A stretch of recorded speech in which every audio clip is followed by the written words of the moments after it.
এই ৰ'দ গৰমতে আপোনালোকৰ হাত ভৰি ছালখন কলা পৰি গৈছে নেকি বা আপোনালোকৰ ছানবাৰ্ণ হৈছে নেকি?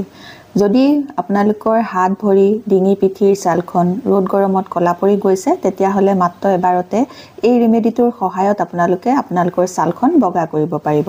পইচা খৰচ নকৰাকৈ আৰু বেছিকৈ সময় খৰচ নকৰাকৈ আপোনালোকে এই ৰেমেডিটোৰ পৰা 100% ৰিজাল্ট পাব।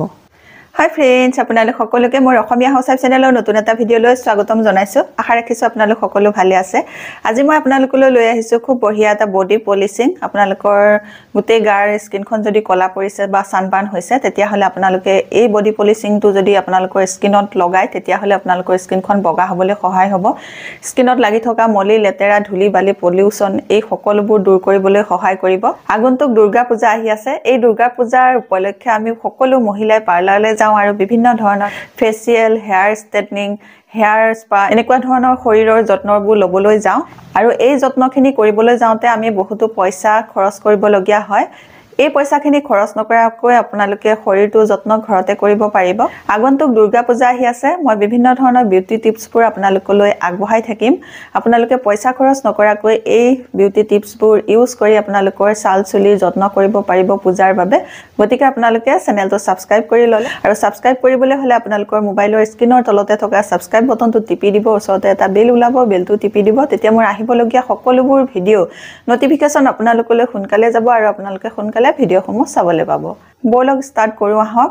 এই ৰেমেডিটো কেনেকৈ বনাব লাগে আৰু কেনেকৈ লগাব লাগে। আজিৰ এই ৰেমেডিটো এইসকল হাউচৱাইফৰ বাবে যিসকল হাউচৱাইফে ঘৰ গৃহস্থীৰ কামত ইমানেই বেছিকৈ বিজি থাকিব লগা হয়, নিজৰ কেয়াৰ ল'বলৈ সময় নহয়। এই ৰেমেডিটো বনাবলৈ আমাক লাগিব প্ৰথমতে এয়া বেচন ল'লোঁ মই এচামুচৰ জোখাৰে। ইয়াৰ পাছত আনিছোঁ মই এটা কফিৰ পেকেট। আপোনালোকৰ ঘৰত যদি কফিৰ বটল আছে তাৰ পৰা এচামুচ ল'ব। মই এয়া কফি 1 চামুচ লৈছোঁ আৰু এটা কফিৰ পেকেটেৰে আপোনালোকে 3 বাৰলৈকে এই ৰেমেডিটো লগাব পাৰিব। এতিয়া মই ইয়াৰ লগতে এয়া লৈছোঁ 1 চামুচৰ জোখাৰে পিঠাগুড়ি আমাৰ স্কিনত থকা ডেড স্কিন চেল বা মৃত ছালবোৰ, শুকান ছালবোৰ দূৰ কৰাত সহায় কৰিব।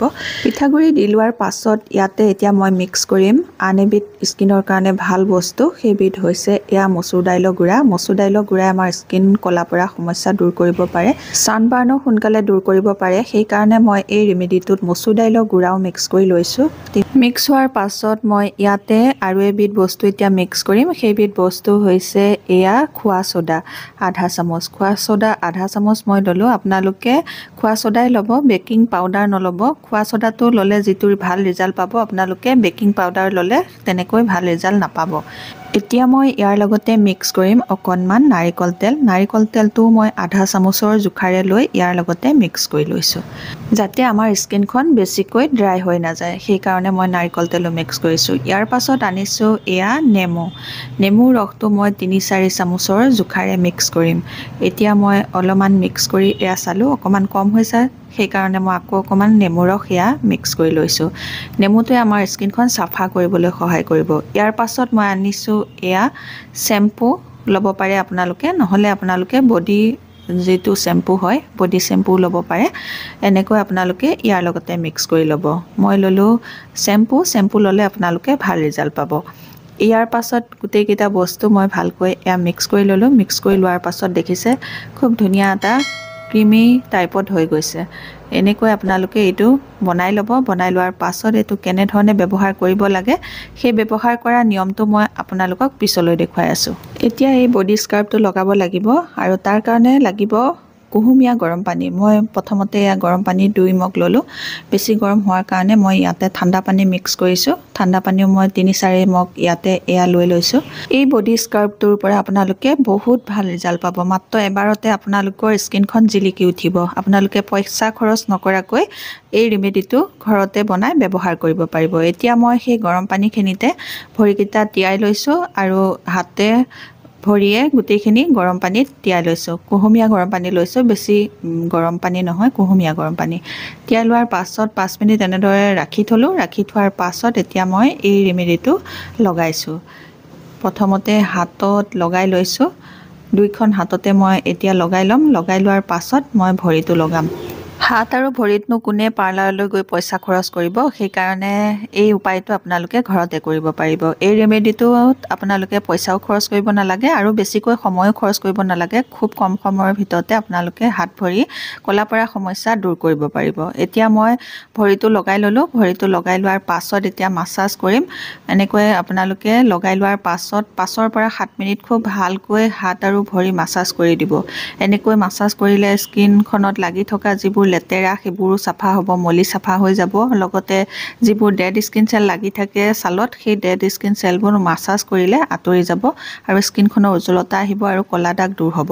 আপোনালোকে ভৰিৰ আঙুলি এনেকৈ চেপবোৰো ভালদৰে চাফা কৰিব আৰু এই গাঁঠিটো যে ভৰিৰ, সেই গাঁঠিৰ চাইডে চাইডে আমাৰ ক'লা হৈ যায়, সেই ক'লা হোৱা সমস্যাটো দূৰ হৈ যাব। আপোনালোকে এই অংশটো ভালকৈ মাছাজ কৰি দিব। এই ৰেমেডিটো লগালে পাৰ্লাৰত গৈ মেনিকিউৰ পেডিকিউৰ আপোনালোকে নকৰিলেও হ'ব। ঘৰতে আপোনালোকে এই উপায়টো কৰি মেনিকিউৰ আৰু পেডিকিউৰ কৰিব পাৰিব।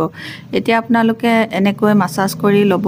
মাছাজ কৰি লোৱাৰ পাছত আপোনালোকে এনেকৈ 10 মিনিট ৰাখি থ'ব। 10 মিনিটৰ পাছত আপোনালোকে এই ৰেমেডিটো যেতিয়া ধুই দিব, দেখিব আপোনালোকৰ ছালৰ উজ্জ্বলতা বহুত বেছিকৈ বাঢ়ি গৈছে। আৰু আমাৰ এই কিলাকতি অংশটো, তলৰ অংশটো খুব ক'লা হৈ যায়। বহুতৰে দেখা পোৱা যায় যে কিলাকতিৰ তলৰ অংশটো খুব বেছিকৈ ক'লা হৈ থাকে আৰু সেই সমস্যাটো যদি কাৰোবাৰ আপোনালোকৰ আছে, তেতিয়াহ'লে আপোনালোকে খুব ধুনীয়াকৈ মাছাজ কৰি দিব এই ৰেমেডিটো লগাই। সেই ক'লা পৰা সমস্যা মাত্ৰ এবাৰতে নাইকিয়া হৈ যাব। ইয়াৰ পাছত আপোনালোকৰ যদি ডিঙিটো খুব বেছি ক'লা পৰি যায় বা কিছুমানৰ দেখা যায় ডিঙিটো খুব ক'লা পৰি গৈছে বা পিঠিখনৰ যিখিনি ঠাই ওলাই থাকে সেই ঠাইখিনিও খুব ক'লা হৈ যায়, তেতিয়াহ'লে আপোনালোকে এই ৰেমেডিটো লগাই পেলাই 10 মিনিট ৰাখি থ'ব। এনেকৈ লগাই মাছাজ কৰি 10 মিনিট ৰাখিব আপোনালোকে। 10 মিনিট ৰখোৱাৰ পাছত আপোনালোকে ধুই দিব। ধুই দিয়াৰ পাছত আপোনালোকে ৰিজাল্ট দেখি আপোনালোকৰ মনটো ভাল লাগি যাব। পইচা খৰচ নকৰাকৈ আপোনালোকে বডি পলিচ ঘৰতে কৰিব পাৰিব। এতিয়া 10 মিনিট হৈ গ'ল। 10 মিনিটৰ পাছত এতিয়া মই এইখিনি ধুই দিম। ধুই দিয়াৰ পাছত আপোনালোকক ৰিজাল্টটো দেখুৱাই আছোঁ। 10 মিনিট মই এনেকৈ ৰাখি থ'লোঁ। 10 মিনিটৰ পাছত এয়া মই ধুই দিছোঁ। ধুই দিয়াৰ পাছত ৰিজাল্ট দেখি মোৰেই ভাল লাগি গৈছে, কিমান ধুনীয়া ৰিজাল্ট পাইছোঁ। ভাদ মাহ পাৰ হৈ গ'ল আৰু গোটেই ভাদ মাহটো ৰ'দত দুপৰীয়া নামঘৰলৈ যাওঁতে যাওঁতে ছালৰ অৱস্থা নাইকিয়া হৈ গৈছিলে, চানবাৰ্ণ হৈ গৈছিলে, মলি জমা হৈ গৈছিলে আৰু সেইবোৰ এতিয়া মই এয়া চাফা কৰিলোঁ। চাফা কৰি আপোনালোককো দেখুৱালোঁ। 1 মাহৰ মূৰত মই ভালকৈ হাত ভৰি চাফা কৰিছোঁ। এয়া তাৰ ৰিজাল্টটো আপোনালোকক এয়া দেখুৱাই দিছোঁ। চাওক কিমান ধুনীয়া বগা হৈ গৈছে মাত্ৰ এবাৰতে। চানবাৰ্ণ হৈ গৈছিলে মোৰ গোটেই মাহটো ৰ'দত অহা যোৱা কৰি কৰি। মোৰ দৰে যদি ছালখন লেতেৰা হৈছিলে বা আপোনালোকৰ চানবাৰ্ণ হৈছে ৰ'দত ক'ৰবালৈ গৈ গৈ, তেতিয়াহ'লে আপোনালোকে আজি এই ৰেমেডিটো বনাই পেলাই ব্যৱহাৰ কৰক। মোৰ দৰে আপোনালোকে খুব ভাল এটা ৰিজাল্ট পাব মাত্ৰ এবাৰতে। আৰু আপোনালোকৰ কিলাকতি অংশ যদি ক'লা হৈ গৈছে, সাধাৰণতে মানুহৰ এই কিলাকতিৰ অংশটো ক'লা হৈ থাকে, যদি আপোনালোকৰ সেই সমস্যাটো আছে, তেতিয়াহ'লে আজি এই ৰেমেডিটো বনাই পেলাই ব্যৱহাৰ কৰক।